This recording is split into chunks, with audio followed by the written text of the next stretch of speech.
درود خدمت هموطنان عزیز و همشهریان گرامی. همینطور که میبینید ما سیاهکوه هستیم و اومدیم تا بلوط ها امروز آب بدیم. به علت گرمای شدیدی که هست و امسال متاسفانه بارندگی ها تو منطقه ما خیلی پایین بود و صفر بود، حتی هیچی نبود. اومدیم با یه دونه بطری پای هر کدومشون میریزیم. حالا ببینیم امید به خدا سبز میمونن امسالو یا نه، کمکشون کنیم تا امسال رو رد کنن به امید خدا.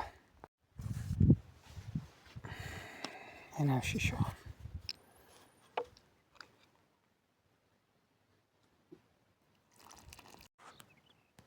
این هم یکی دیگه روی این بوته گون خشک کشتمش و این هم یکی دیگه.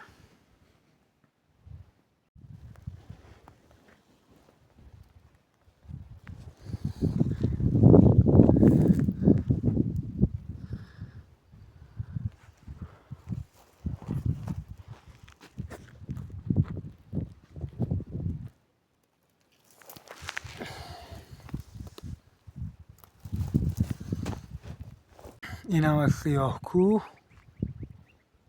و این هم از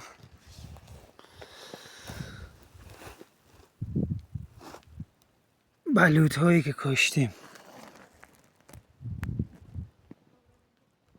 چقدر زیبا.